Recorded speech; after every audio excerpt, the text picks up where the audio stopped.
what is the intended place for it to be redirected to? Where are they gonna go if they decide they don't wanna slow down? Yeah, they'll go somewhere else, that's for sure, we know that, and because they're not gonna just stop coming.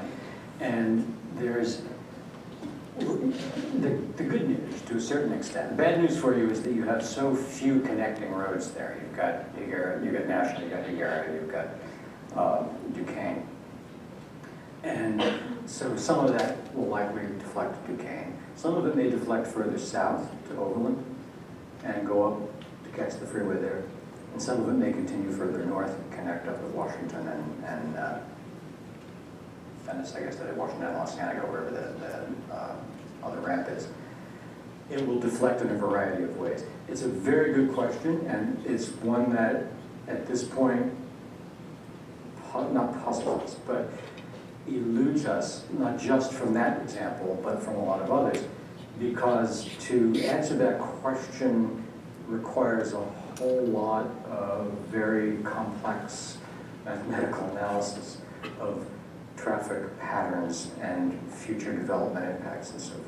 It's the sort of thing that ultimately would be a question that would need to be addressed in the mobility element of the general plan. Okay. I saw as part of the plan and everything that the expansion of the TOD would go both directions towards downtown and to the east. Yeah, possibly. We're pretty clear about the direction to the downtown. I know you want to talk about the east side. Well, just concerned about, the timing of that, and presumably, like right now with our existing TOD, there's big density bonuses.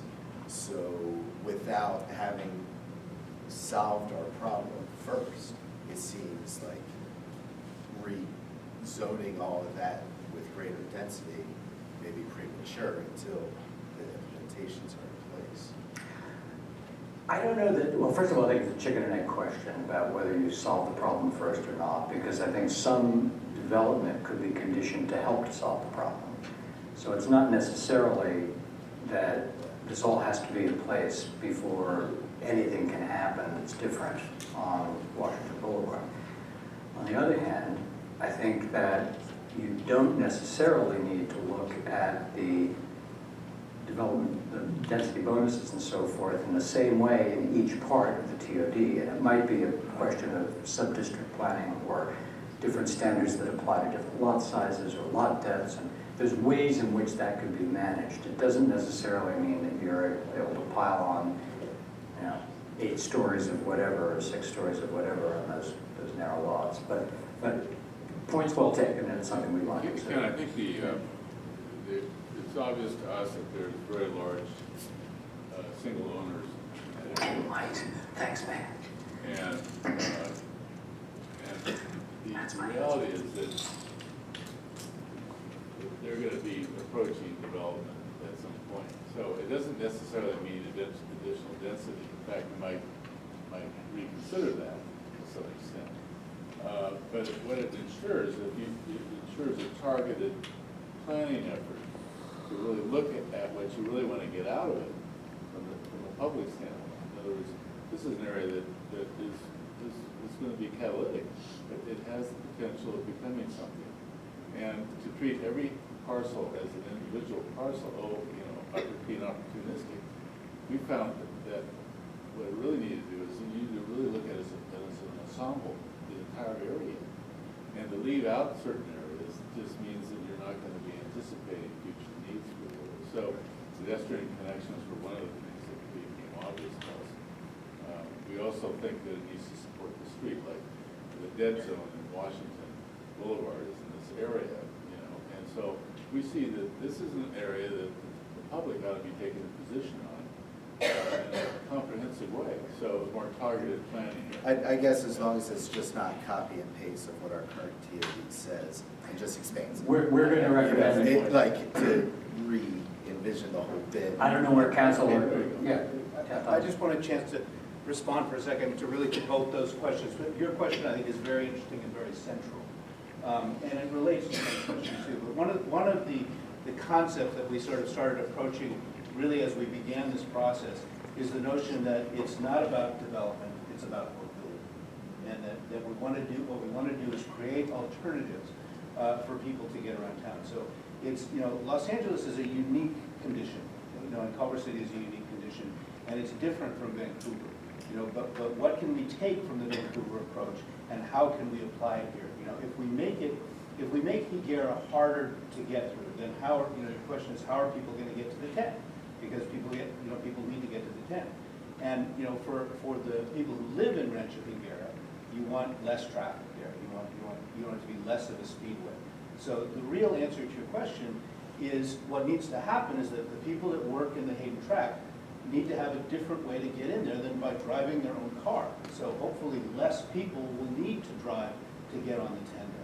Maybe they can get off and use this district parking and the on-demand shuttle to get to their job.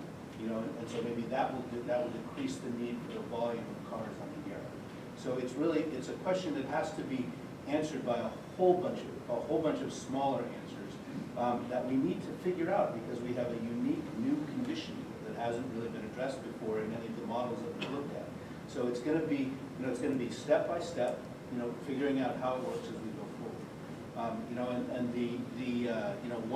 One specter that's in the distance here tonight that's on everybody's mind is what's been happening, in Mar Vista, on Venice Boulevard, where they've instituted some new things, and down in Playa Vista on Culver, where there's been quite an uproar about this, and I think we're lucky that that's happened from it as we go forward.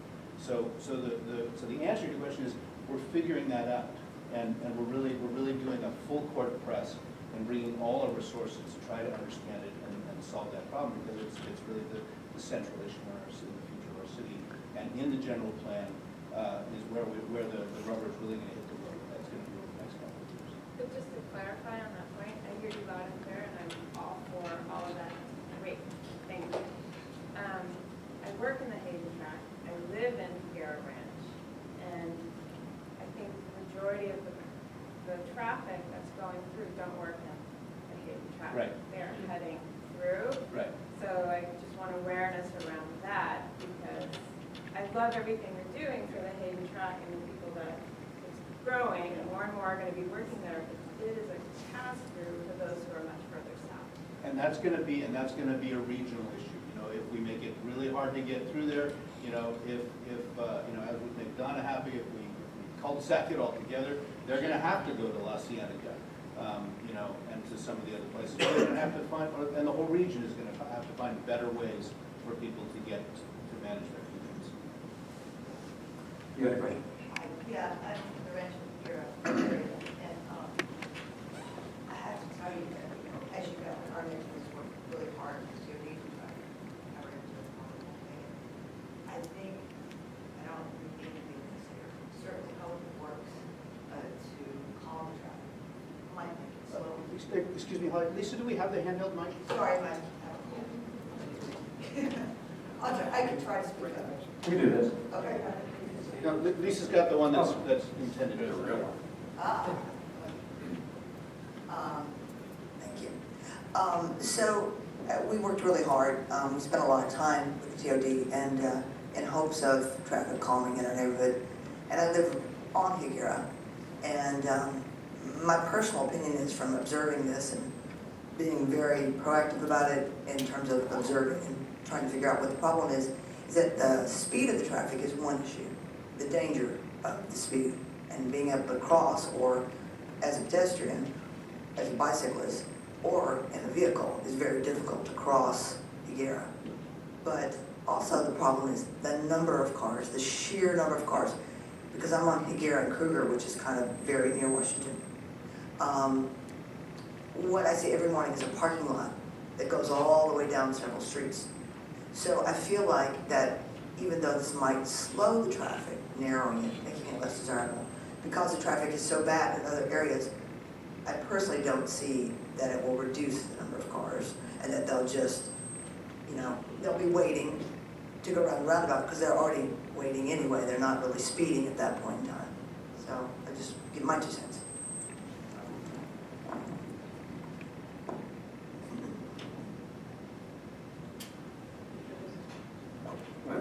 I got this gentleman over here, please.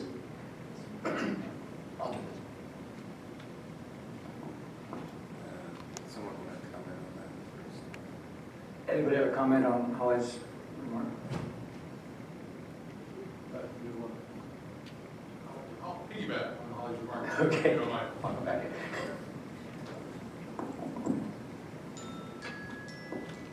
Yeah, hi, I'm Murphy Gilson. I live in Rancho Higuera, on the neighborhood association there. My question is really, as Holly mentioned, we were really active in this process. We have over 100 members in our neighborhood association, and they all came out. And they all contributed, and they all answered the emails, and they all came to the meetings, and they all participated on the website. And you know at the meetings, of course, at any time the discussion of the cul-de-sac or some of the other, besides the turn lanes at the Higuera Washington intersection came up, they were really well received at those meetings. They received an awful lot of support there. And they're gone now from this. Virtually everything but the nice curbs are gone from this proposal. And you just mentioned issues, because those traffic calming techniques would cause issues. I just want to know what those issues are. And I feel, I don't want to be emotional about it, but I feel a little disappointed that we were encouraged to participate and that our input was not incorporated. Okay, I'm sorry you feel that way. I think that the things that we maybe should have been clearer about what we found to be really not workable solutions, I think were mainly all of the cul-de-sac recommendations that you made, which, given the geometry of the street grid in the Rancho Higuera area, which is basically just long blocks that connect National and Higuera, there's no internal redundancy or options for movement. If you could come in and buy a row of houses that crosses that puts a cross street in or something, it would give you more latitude for making that work. With cul-de-sacing those long blocks, you end up with a...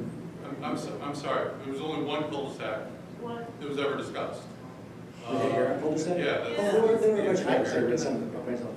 There's one that we also want. The Higuera. Yeah. Well, all right, so as I said, you're going to find out, we're not ruling that out, and we included that in there, and said that the issue with it is it's a conditional one, or kind of a timing one, that until and unless you have other ways, whether it's physical bridges and or other means of getting people into the employment areas along Jefferson, there's always going to be some backup demand in there that's going to be a problem.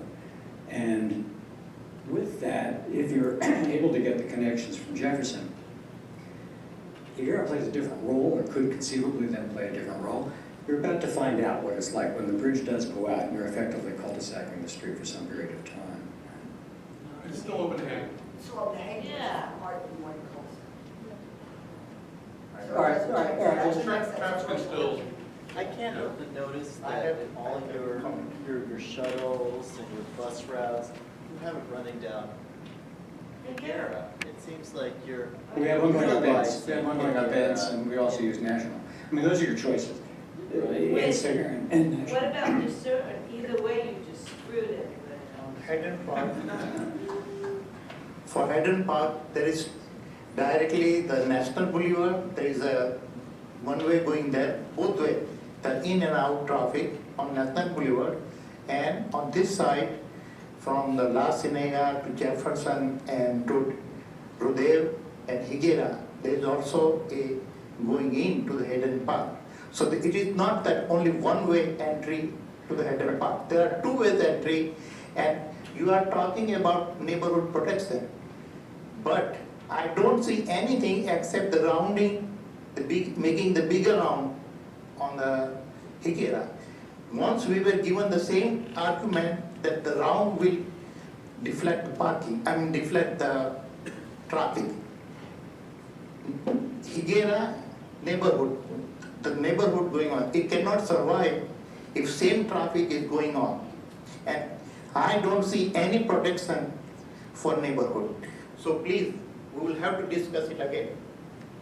Okay, done. It's as if you added the buses, you took the barrier out, and you didn't do anything about the crosswalk on Higuera and Lucerne. We all begged for flashing lights, we begged for my car, there wasn't a mention of any of it, nothing. I mean, it's like you said, okay, we'll throw them under the bus, and we'll save these other people by Microbus. narrowing their input. I mean.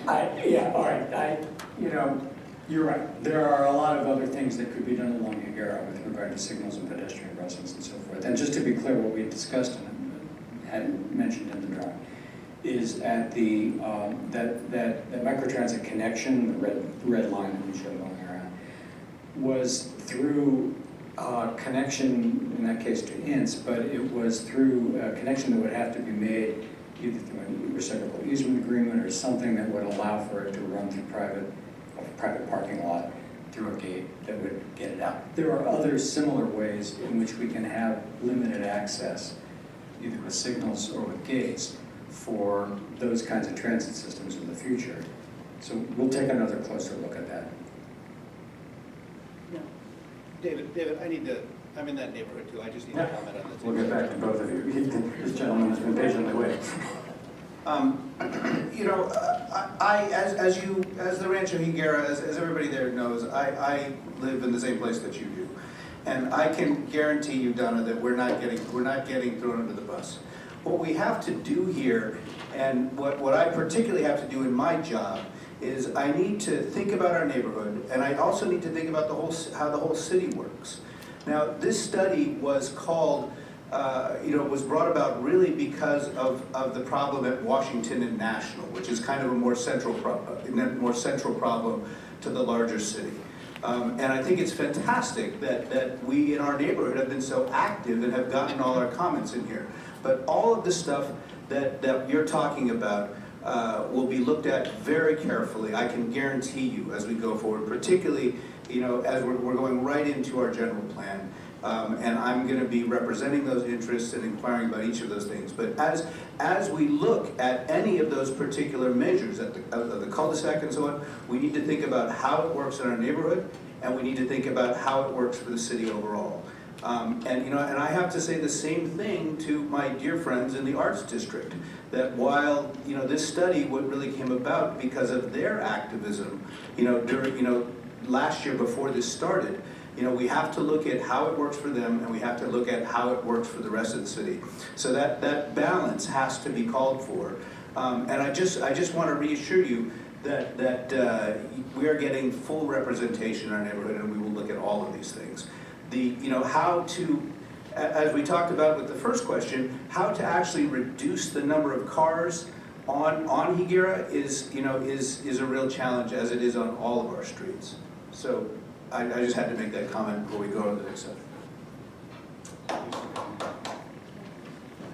Yeah, my comment is on something else, but as a pedestrian, I know around Higuera and Hayden, I get a little confused sometimes because I live in Clarkdale around Sony, but occasionally have to go to a studio or Smashbox or something else over around Higuera, and a sidewalk disappears, and that's always sort of a concern of mine because I have no idea where to go. But my question was actually just more general. You mentioned earlier around either making some recommendations or having some focus around a bicycle sort of corridor of Washington and Culver.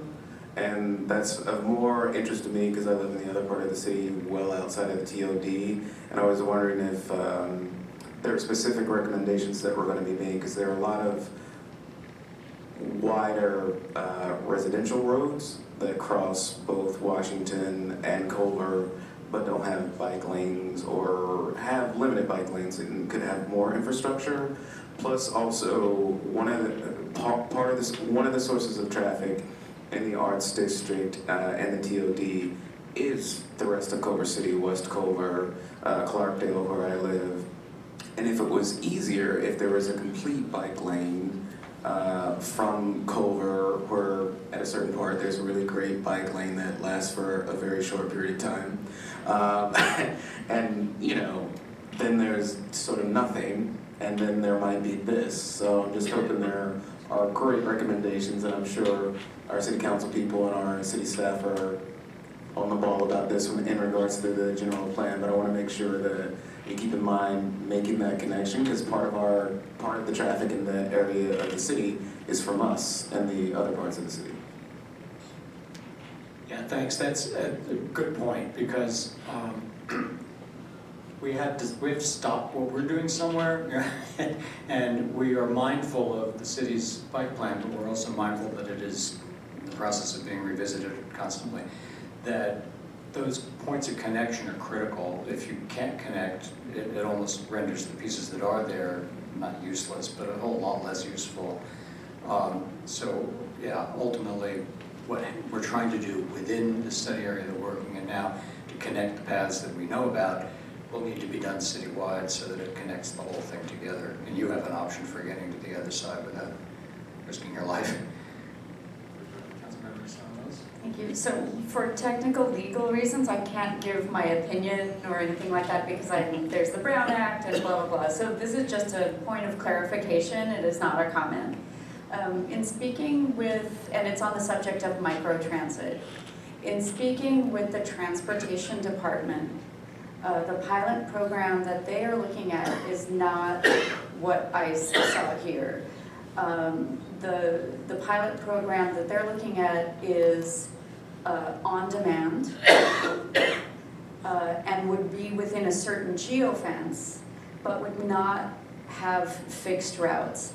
Now, that doesn't preclude, Washington and dedicated lanes, but a fixed route through a neighborhood wasn't anything that I had ever mentioned. So as a point of clarification, were your conversations with them, were you talking about fixed route? Did you talk about on demand? And what am I missing? Yeah, we did talk about on demand, and what I meant to say, if I didn't say it earlier, is that the routes that we were showing were kind of an example. And it doesn't necessarily mean that it's a fixed route system by any means, or that it's only one system. And whether it's fixed route with a fixed schedule, or on demand with a random schedule, or whether it has fixed pickup points that are call points, or exactly how it works. In our conversations with transportation, they had far enough to be able to say, this is it, right? But we also know that there are other private entities in the city that are contemplating their own shuttle systems, which might be integrated with either transportations or with other companies or some consortium, which is, in our view, a good argument for a transportation management association that would be an entity that could help the city and the private sector kind of coordinate on that. So whether it's private services or public services, they're all kind of integrated in a way that they talk to each other in some way. So yeah, we're not proposing a fixed route. That wasn't a hard line proposal.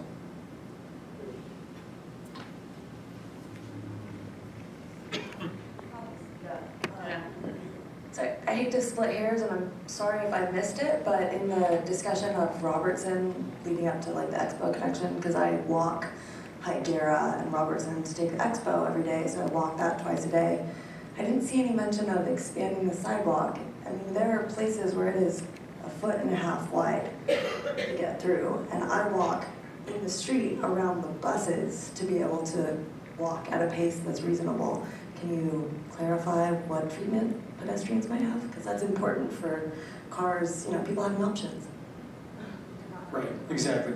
No, we did take that into account, and that's one of the arguments for extending the T.O.D. district, is that one of the provisions that could be included in that is a required setback that widens the right-of-way, or that has a required dedicated sidewalk area, or some other means by which you can improve the pedestrian experience along any of those stretches, and also to have alternate routes that would be easements through the properties that could get you there as well. I saw the complimentary ones, but I didn't see the page or connector, so thank you. Over here. Hi, good evening. I wanted to say I felt like it's Christmas for me.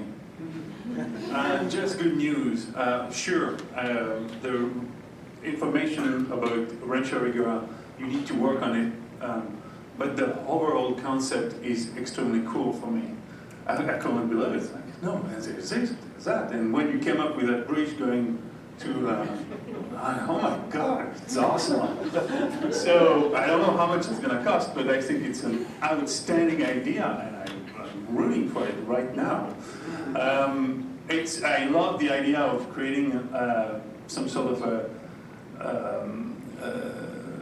by design traffic shield around Culver City that will deflect the cars. This is something I was thinking myself, trying to explain it to my wife, and you come in with it with better words and better design, and good design, by the way.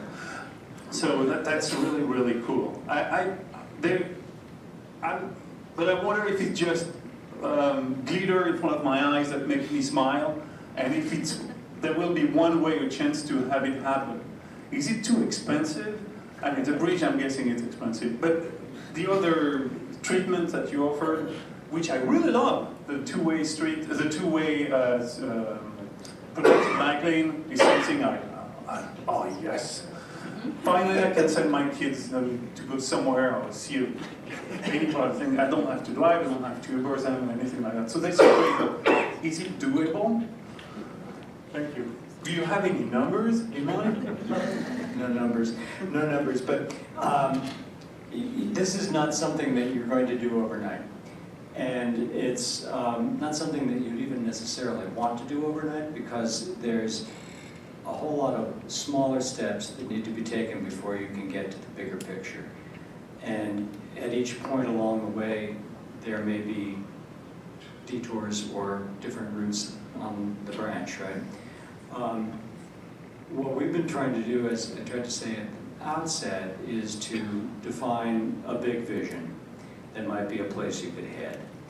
And there are certain pieces that are readily implementable in the short term that require, after proper study, restriping and a few curb extensions and a few relatively minor interventions that could happen for relatively little money in the sense of the big picture. Other things, and some of these bigger measures, are long-term, partly because they're costly, but partly because they require a whole lot of coordinated effort among multiple jurisdictions when you're talking about any of these roadway improvements and so forth. So that's a further out step. And then some of the big infrastructure pieces, and the show pieces, the bridges, that sort of thing, those are going to be more opportunistic, I expect. And that, if you find, it's hard to call a government program a benefactor, but if there's some form of funding opportunity that comes up, and that this solves a problem that meets their standards in that condition, it could come up sooner rather than later. But it's not something that you can really plan at this point in terms of a long-term effort. When we started out with this, we kind of assumed we were looking at it between a 10 and 20-year time frame, and that there are things that we can do readily right away, things that we can do reasonably, confidently within a 5 to 10 year period.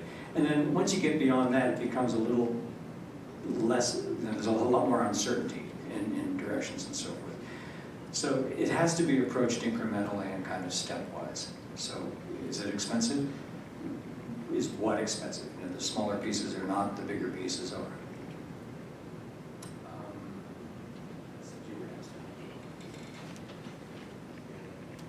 Thank you very much.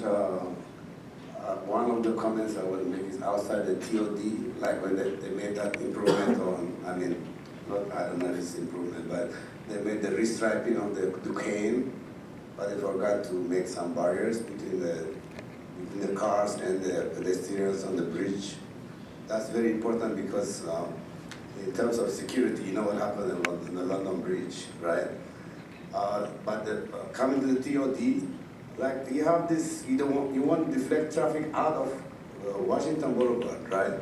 But these people are coming to spend on the businesses on Washington Boulevard. So if they don't have parking, how are the businesses going to survive?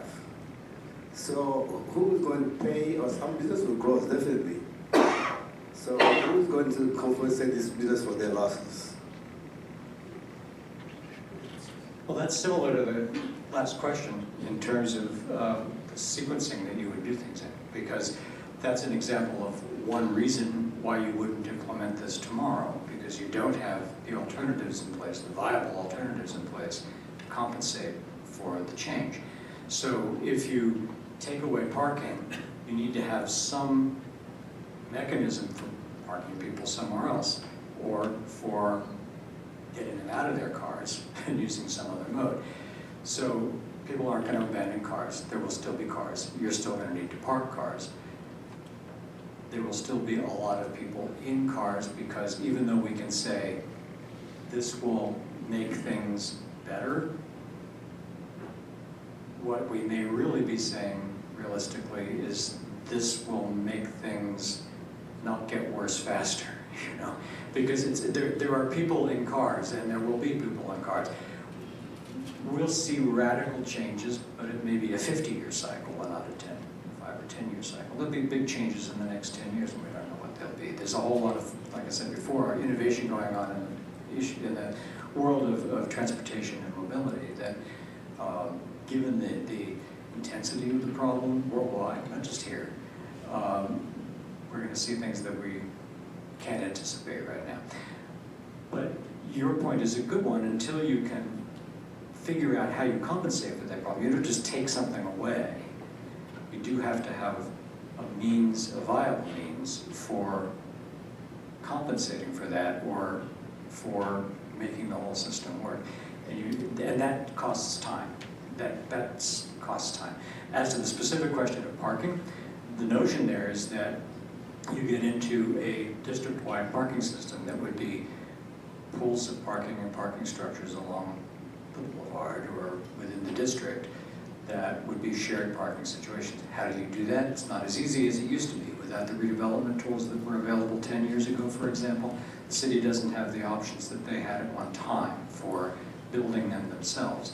So it means that there need to be public-private partnerships of some kind in order to make that happen. Those are more complicated, but they can be built into some of the conditions of the T.O.D. ordinance, for example, and it can be built into the transportation demand management plan as well.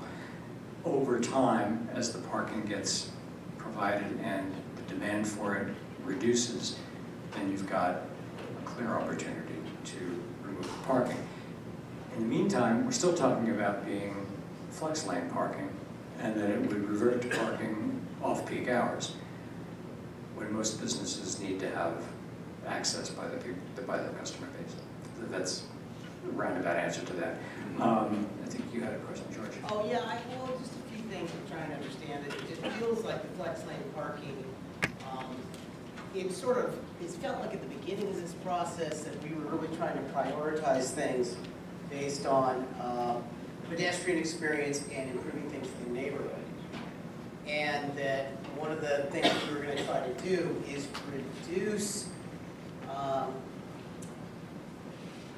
when I heard about the transit priority in Arts District, it made me sort of feel like, wow, well, we're still prioritizing the thoroughfare ability of Washington Boulevard instead of, you know, it's great that we added the bike lane, but if we remove the parking, even at rush hour, well, that's right, when everybody in that area gets off work and they've already permitted all the parking, it feels like it exasperates it. And then I question just a little bit on the emphasis now on the transit. Who's using the transit? It's like the only way, if you're not bringing a car into the district, the only way to get into it is by the train, and the train volume is not going to cover everybody that needs to get in here. Now, for the train people, better transit would mean that they'll use the train because now they can go to lunch with with this new mini transit or whatever. But it just doesn't seem like that's gonna stop the cut-through traffic.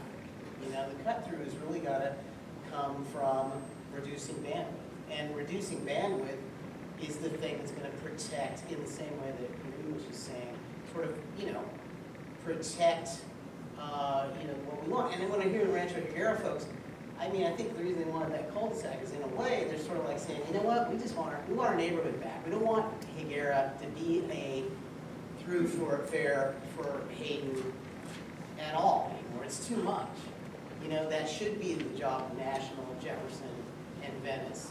And, in terms of, I think there is sort of an issue that comes up that's like, if you look at the assets of Los Angeles being the 10 freeway, Venice Boulevard, and the Metro, these are important thoroughfares for getting across the city with our little, $200 million a year budget and our 40,000 people and our one little crooked piece of Washington Boulevard. Do we really need to be contributing to improving the cut-through traffic, or do we need to really start just saying, no, we want the crosswalks and bypass to make it better for us, and that make it less desirable for the cars to come in, and therefore, as we get the neighborhoods back. A couple of questions back to you then. Do you think that the approach that we were just showing for Washington Boulevard still allows too much through traffic bandwidth? Is that what I'm hearing you say? Well, at least for Arts District, Arts District's already had a burden, and forgive me because I know that it's a benefit for residents, and I have permitted parking on my street too, but there was a development deal caused a lot of permitting to happen. There's already been a reduction of, my estimate has been about 250 local parking spaces. So to put the extra burden at rush hour on that neighborhood that now everyone who's working there is supposed to get down to their car by 4:30 so they can move their car to some imaginary place that doesn't exist right now. And if it existed, if there was any way for them to do that, it's unlikely that everyone would be able to clear out all those parking lanes there. And if they're going to do it, what is the purpose of them doing it? So that people can transport within the neighborhood? Well, if that's not who I just don't see how, the train's the only thing that can bring them in. If there were trains that went north and south into the community, that'd be one thing. But if people are not on that metro, if they're not on that metro route, they're not going to use the train. If they don't use the train, they're going to bring it home. So that's the only thing. I mean, I love the idea of having a mini transit with a lot faster that I can go get on, and that's a great convenience to me, but will that keep people from driving their car to Hayden Track? And I don't know if it really will, And the other big thing that I'm sort of wondering is maybe,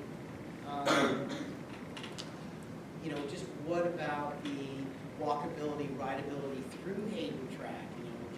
Would some of that make it less car favorable? I know that a lot of people drive into Hayden Track because walking around there is just, there's no sidewalks, there's no bike lanes, the traffic feels relatively uncontrolled, because it's like 4 stop signs and all of it. A couple of thoughts in there. One is you kind of touch on, I think, a really significant issue with regard to traffic that we've been wrestling with. That there's 3 kinds of traffic we're dealing with. The through traffic, in some ways, is the easiest to understand. It's just passing by, right? And if you can get them to pass by somewhere else, that's fine. The local traffic, we kind of understand because people are trying to just live their lives. Destination traffic is the one that you want to still accommodate, but somehow control. Because in a lot of ways, that's the city's lifeblood. That's, your kind of economic health. But in order to be able to access the employment centers, we're kind of filtering them all through the residential neighborhoods. So the idea is how do you deflect those around without chasing them away? I think you've got to focus on getting rid of the cut-through traffic and getting them off the road so that the bandwidth we have is for the destination traffic. So that's a start. And then the other thought on the Hayden Track, you're right. It's for being such a hipster place, it's pretty unpleasant in a lot of ways, from just an urbanistic point of view. And it's got sort of points of architectural interest and all of that, but it's not an urban place. And one of the things one of the reasons for that is that it doesn't have a very interesting mix of uses. So I don't think I mentioned this, but I think there was a little note on one of the drawings that one of the things we'd like to propose is that there be more of a mixed-use thrust in the future in Hayden Tract. There might get some housing in there as well, so that you've got live-work conditions and jobs-housing balance. There's a question over that direction.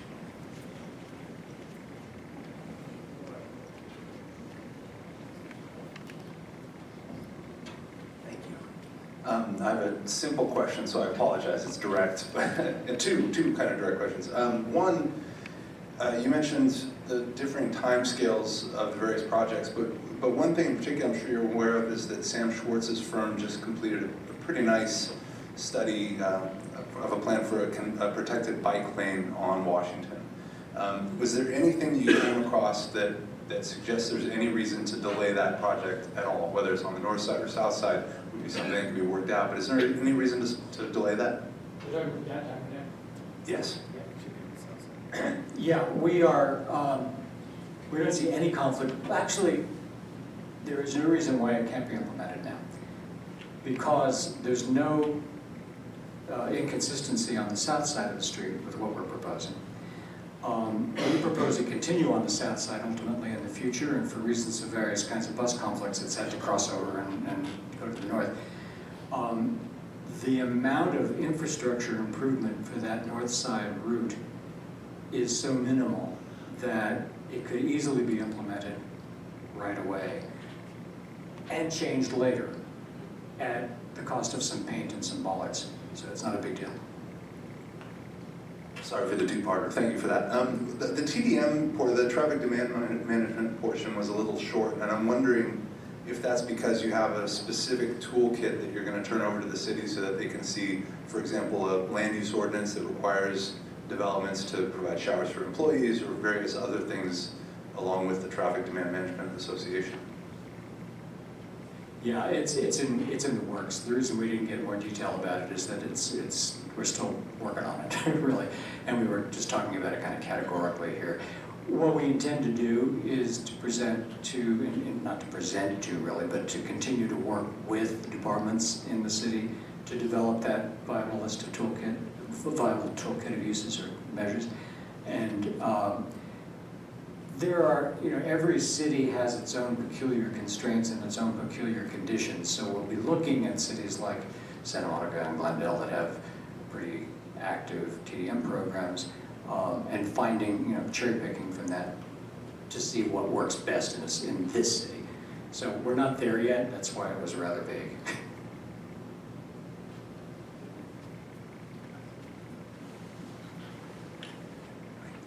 So first I wanted to say you guys did an amazing job. I mean, I might not necessarily agree with every little element of it, but this was incredibly complicated, and I think that, for the most part, I think you've tried to address a lot of the issues.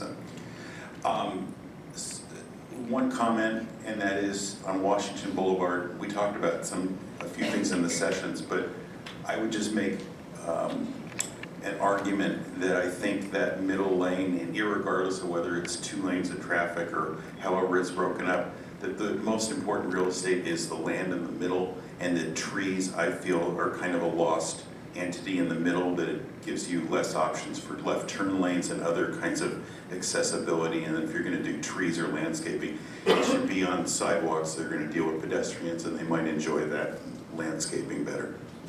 So my question is this. We talked a bunch about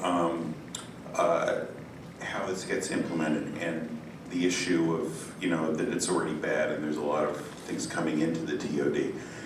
What I wanted to ask is, so one, next step, and 2 is, what do you see as a path for things actually being implemented? Because I know the next stage to this is really doing a general plan, and obviously general plan might have ways of having pushback so that some of the things that are decided with this get changed or it gets pushed away.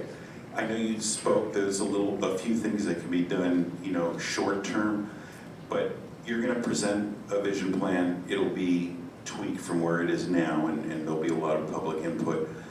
But that'll go to City Council will approve it, but then that doesn't mean anything in terms of anything starting to happen. Do you have anything, or are you recommending to the city that things get implemented now that address a lot of the issues with traffic and parking, and, you know, and some sort of understanding about zoning, so that as we move forward in the next few years before anything really gets implemented, that we can start addressing those things and dealing with it, and I wanted to know. First question on the median. I didn't say that the section configurations, especially on the east end of Washington, all the way from National to La Cienega, really require stripping everything out that's there now, including the medians, and replacing them with new medians. So it's a new design opportunity, but we replace the medians because the medians serve two important roles in that street, we think. First of all, it gives you protected left turn options. We reduce the number of left turns, but it gives you protected left turn options, which you don't have today, either from Washington onto the side streets or from the side streets onto Washington, where you don't have enough protection by those medians to get out of the line of fire from the oncoming traffic in the other direction. So in the geometries of those things, that we were intending to do that. Your second question, in this plan, we can only make recommendations to council and the city for their review and approval. We intend to package them in a way that provides an overriding framework that kind of explains the vision, what it is you're doing, or why you would be doing it, and then packages of recommendations, some of which might be physical interventions, some of them might be policy changes, and those are things that could be shorter term actions, and then we'll talk about longer term actions and what kinds of implementation strategies one might pursue with that. But yeah, we're not carrying it forward into implementation. We're recommending to the council. Council will make those decisions, direct staff to proceed with those that they prioritize. So, but we will be making suggestions or recommendations about what those near-term packages could be. I think the underlying question really was, I was asking is, it gets approved and it just kind of sits and never really happens or anything. So it's just I think that's a question you need to address to others. Sorry. Thank you very much. I had a question about the extension that you were showing for Jefferson Boulevard, which is a street that I use very frequently, either toward getting to the 10 freeway or to go up Fairfax Boulevard.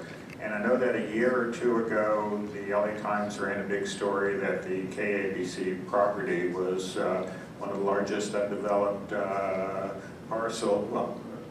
underutilized parcels on the west side, and it looks like KABC and KLOS has vacated the property. And one of the thoughts that I had had for some time was that depending on what the boundaries are from that project, rather than extending Jefferson into Washington, that it could be extended into Fairfax Boulevard, and that would eliminate the need for people to get onto La Cienega for the short stretch to go over there.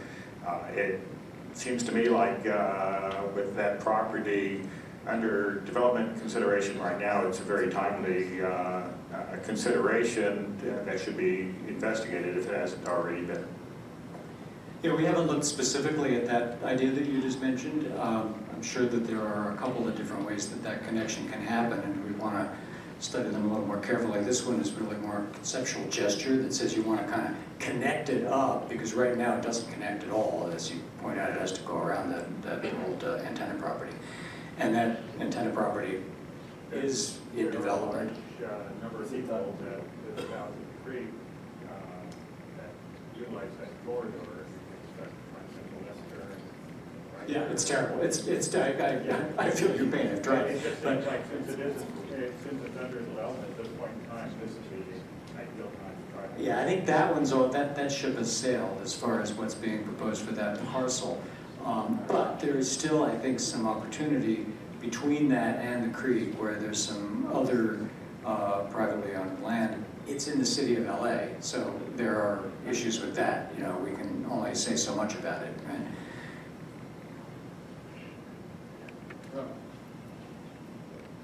David, first of all, thanks for You and your team are doing a great job on this. We really appreciate it, like it. For a couple comment and then a question, is that I guess for bike lanes, especially on Washington, I would really encourage it go all the way out to La Cienega. I know when, especially when I have my daughter on the bike and back, whenever she says, "Oh, can I go to that store?" I will probably 99% stop at that store and go get something. And if I'm in my car, I probably 100% will not. So for all the economic side of that, it's a boon for them. But also, as a question and comment, do you think that we've been saying that pedestrian first would be a good start as a common denominator for a general plan, from what we've been hearing today and through your all the workshops and what you've been hearing?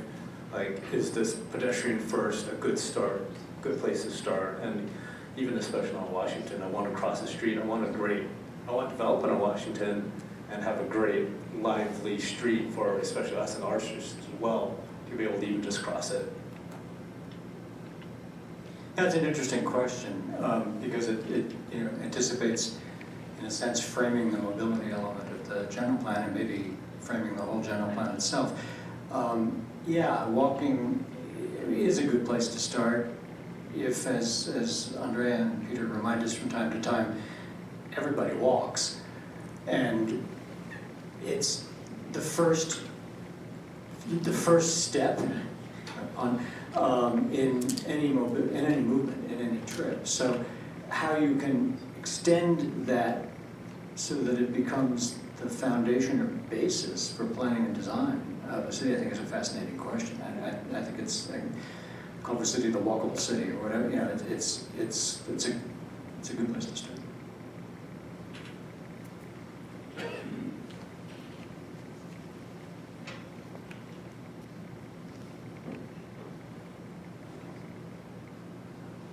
Yeah, so I also agree that you guys have done a pretty good job. It's comprehensive. I agree with the overall vision, and I agree with the ordering. Maybe I would put pedestrian ahead of transit, but in general, I think you got the ordering of the mobility right.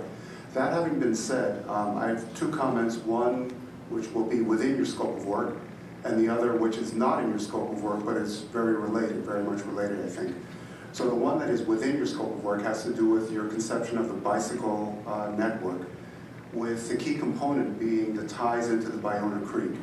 And it seems to me that that is a little bit of an outmoded way of seeing bicycle commuting. That conceives of the bicycle as, in a way, a freeway, right? The Ballona Creek is kind of the freeway of bicycle commuting.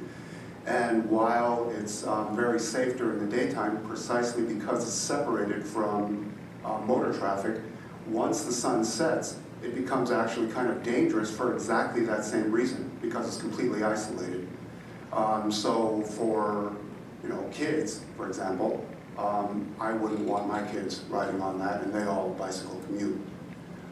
So I would think that the more kind of contemporary way of seeing bicycle commuting, more in line with all of the rest of the work that you've done, would be to tie in the bicycle to the street network, where you have things like the stores and the restaurants and so on, where it's an integral part of the ways that people get around, like walking. Yeah. That's one. So the comment that is not related to your scope of work, but which I think complements it very much, is more of a policy one. And that has to do with the parking requirements for residential zones, residential lots, which are T.O.D, if not adjacent, then at least near. So maybe within a 500-foot radius or a 1,000-foot radius of the T.O.D area. Those lots should have their parking requirements drastically reduced. If not, maybe you take Donald Shoup's suggestion that the parking should not be a parking minimum, it should be a parking maximum. And the reason for that is, in order for any of these ideas that you're proposing to work, you need density. In order for transit to work, economically speaking, you have to have density. For walkable cities, you need density. And that density isn't going to come only from people who arrive at the Hayden track to work. It's going to come from mixed use and residents. And Right now, in a lot of the residential areas, well, throughout the city at all scales, residential, I'm sure you know this well, residential development is driven economically and spatially by parking. That's part of the reason why LA has this affordable housing. The land use is just nuts. I mean, we're going to be drastically overparked probably within the decade. And it seems like the general plan ought to take into account, starting with the residential areas near the TODs, and really address the parking issue to raise density, make housing more affordable, and make all of these ideas that you guys have become reality. Thanks. A rousing applause for TOD density. Next. The bike, good point about the bike path, and that's why we included in our recommendations that we really look at a grid of bike-friendly streets. That you're right, that there's several different kinds of bike transportation, just as there are different kinds of cars coming through. There's bikes that are out for recreation, and that's an entirely different use than bikes for kids going to school or anybody running an errand. So the connection to that regional system is still important. It shouldn't necessarily be the backbone of it, and that really what you're looking at is a kind of redundant grid of different routes that you can take on a bike. On the density question, we're with you on that, and that's something that we'll be discussing with community development. Whether that's exactly in the purview of this scope is a good point, because I'm not sure that it necessarily is to make those kinds of specific recommendations, but I think in terms of the relationship of density to mobility and the requirement for good transit, the requirement of good transit for a high user base, it's related to mobility, and we can certainly, we've been talking about it, but it's not something we'll necessarily be making concrete recommendations on. Hey, David, one of the things is that the irony is that the current developments at the TOD have the normal parking ratios. It's kind of crazy in a way. I think that it may be reduced. So I think it is in the study that we should at least discuss this issue. Parking does become a part of the issue. It is most definitely. David, I need to answer that question. Sorry.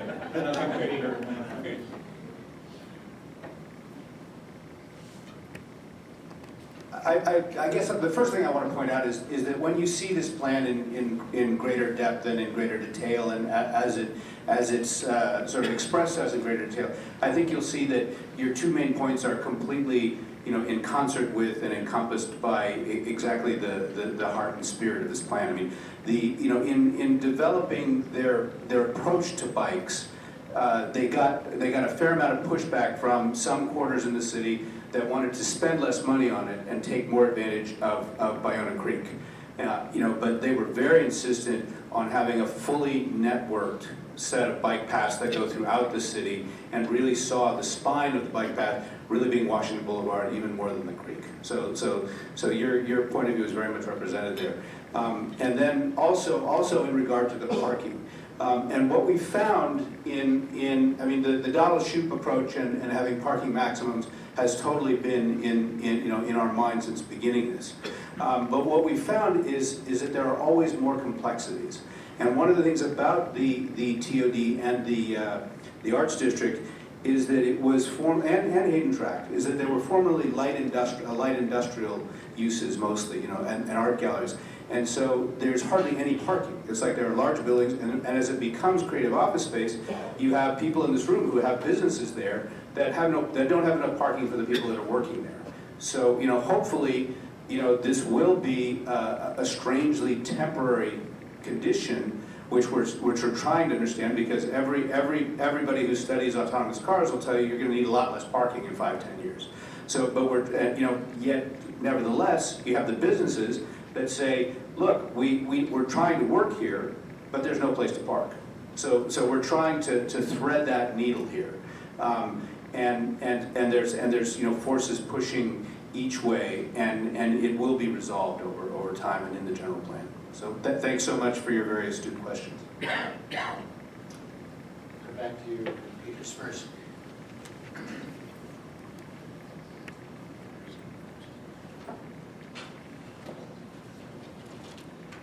So just these comments that about biking and parking, I think were great comments, and thank you for those. I would agree that thinking about the residential land use, at least in small part, would be helpful. In T.O.D, I live on Culver, just at Higuera, and it's a little bit provocative to see all these tall buildings and not think that the residential land use isn't going to potentially change along with it. I know that's maybe a bit, again, provocative, but it may be a little bit of sort of third rail of land use in Southern California, but I'll say it because I live there and I'd be interested in seeing it change. And it's one reason why I moved there. And parking as well, to continue the sort of Don Shoup love. I took his course and have his book on my shelf, so I'm also a fan of lowering some of those requirements. So, but again, thanks for all the work that you've done. It's really excellent.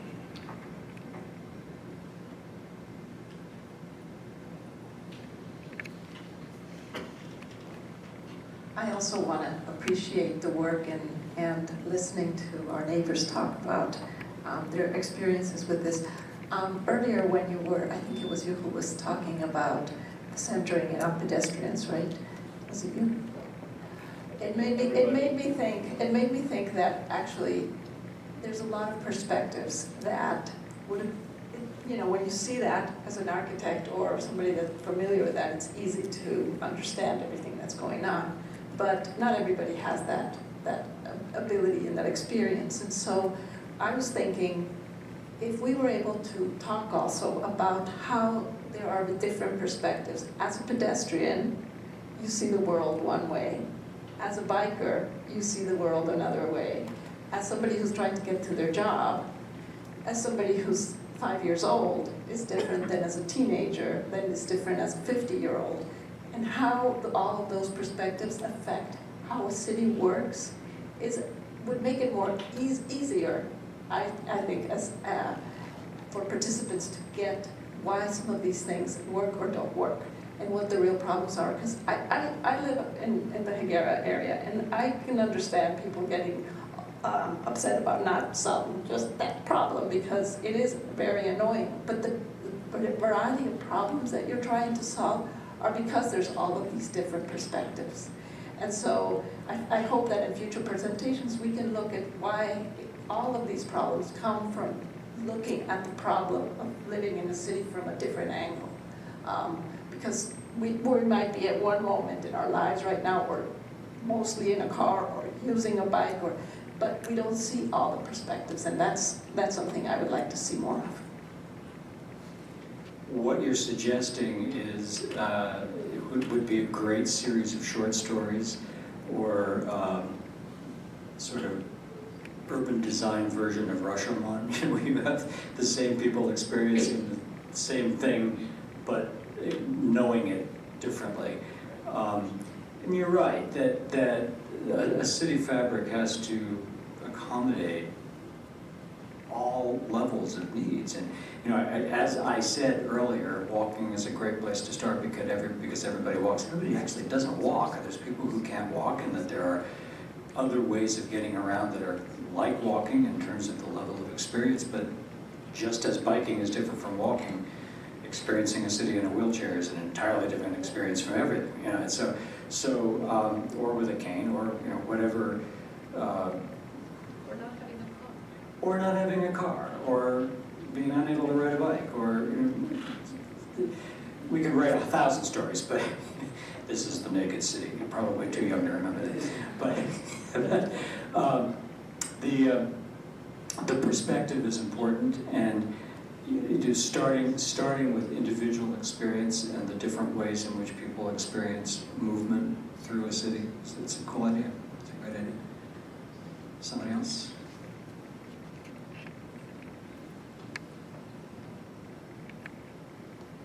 Yes, I've seen a lot of plans come and go. One of them was La Cienega They were going to make the shortcut from the 405 freeway up to the 10 freeway.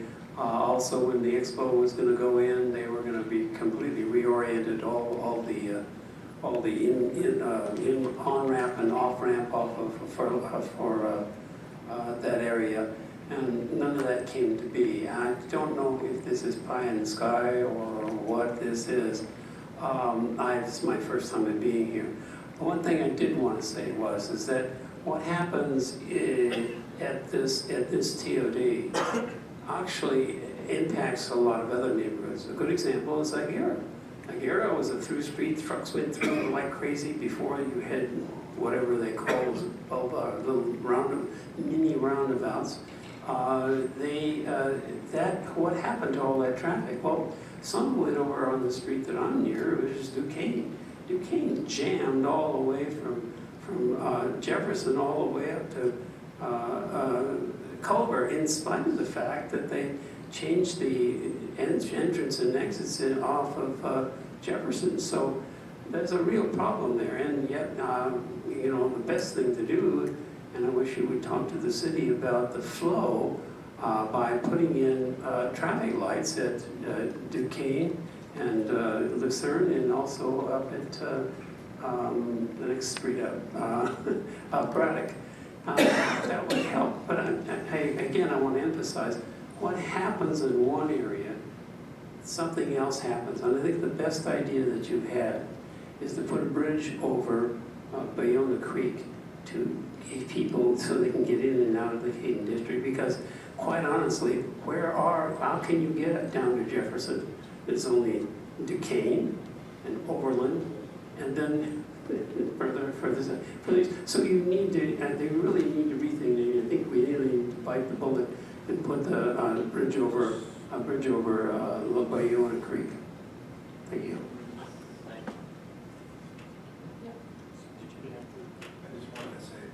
Just briefly, I live in Higuera, Rancho Higuera.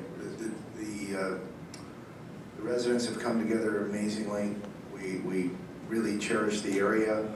And I think really the main thing is the impact of all the projects at the same time. Whenever anyone sets up shop to make money, it can kill the goose that laid the golden egg.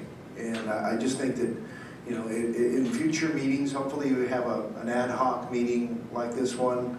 Again, I think, Low Carmel Partners, which is the giant project, Culver City adjacent, the surface, the parcel B, heritage people should be kind of invited, so that they can all look at these faces who will live with these projects for the next 3 years. And the other suggestion would be,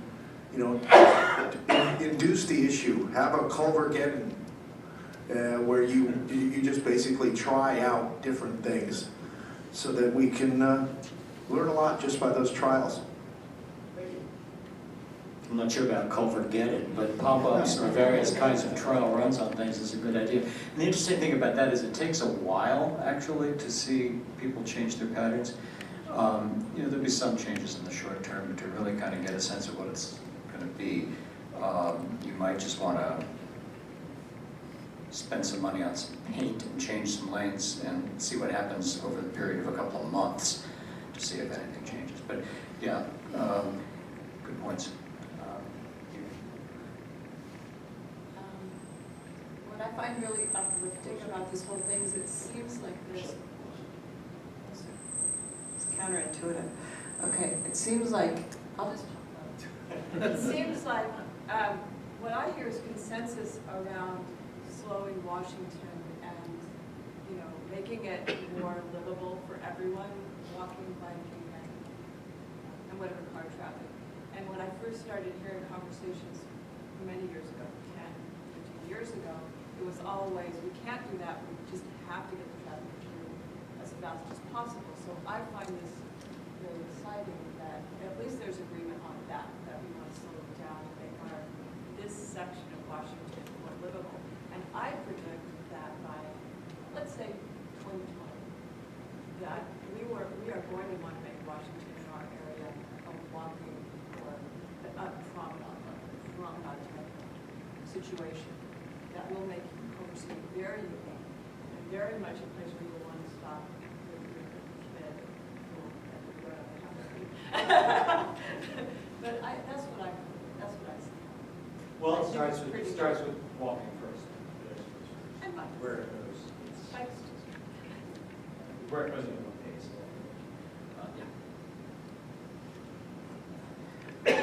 My name is Michael Hackman. I'm CEO and owner of Culver Studios, and I wanted to make the following observation. First of all, Thomas, thank you so much for pushing me to attend this meeting. I really compliment you, the council, all the people that have been involved in this project. It really is quite remarkable. You know, a lot of the thoughts, the ideas that have been thrown out there. There's obviously a lot of work to be done on the data and the facts and how to make it work. But what I really am impressed with is the turnout and the thoughtful and intelligent comments that are coming from the community.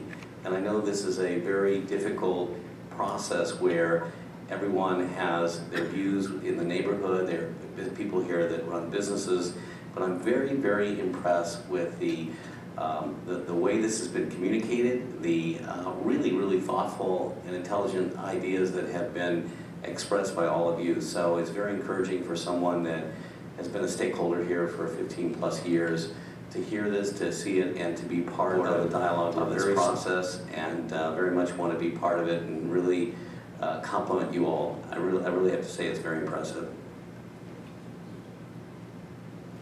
Thank you. I was waiting for the but. I would echo your statement. This has been a really great group to work with. We're getting to know people kind of well now. A lot of familiar faces. We know each other well enough that we can have differences of opinion and not, go away thinking less of each other.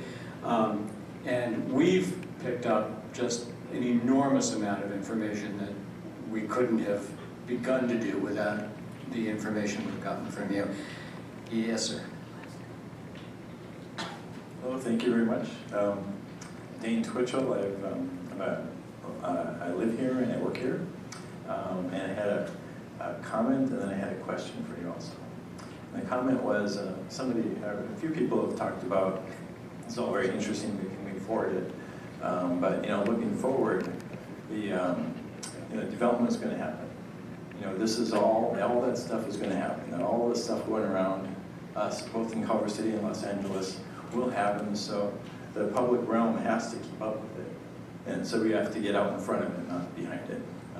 And the question I had was, I've lived in Culver City for about 20 years, and 20 years goes by like a blink, and I was actually going to mention to Saul, he stepped out, but I was going to thank Saul for his vision, because 20 years ago the city and Saul saw this coming, and the reason we're here tonight at this visioning study is about the TOD, and this TOD didn't just happen yesterday.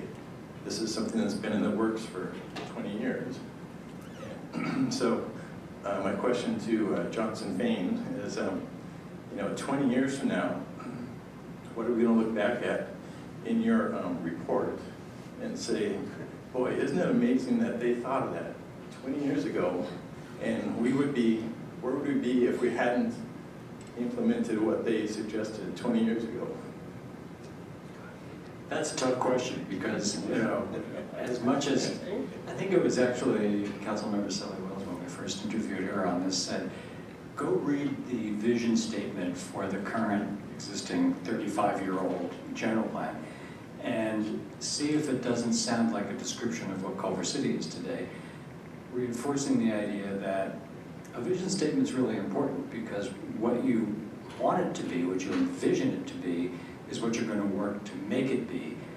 And whether you turn out in the end, 20 years, 35 years later, to have gotten what you want today is a different question, but it's important to kind of set your sights.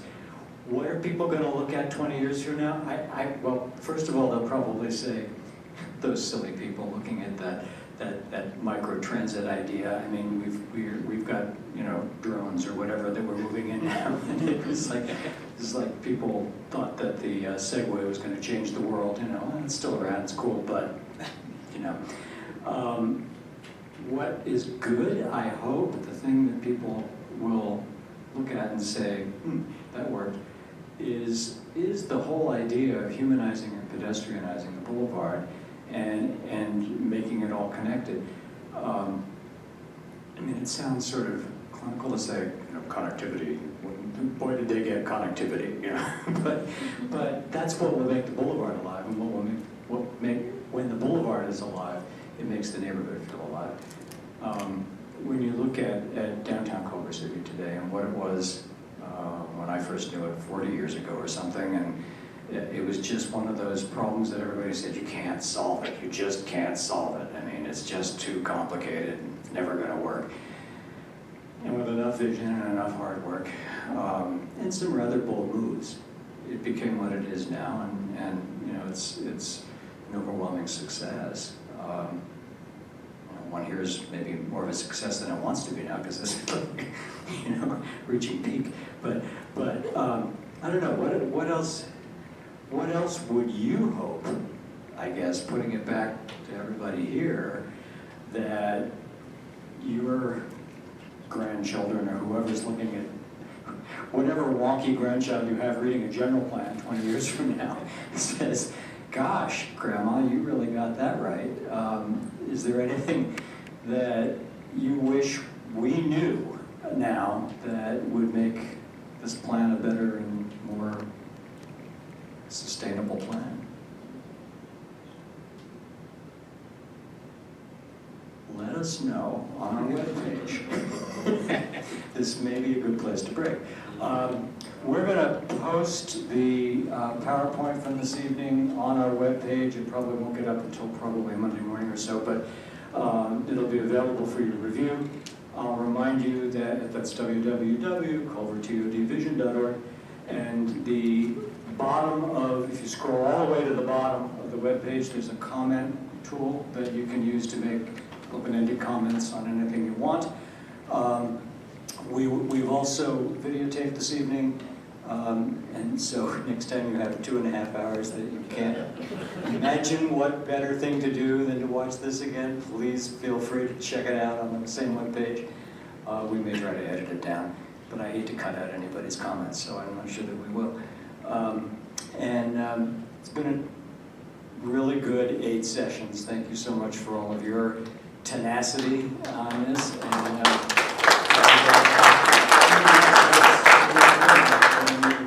Thanks so much. Good night.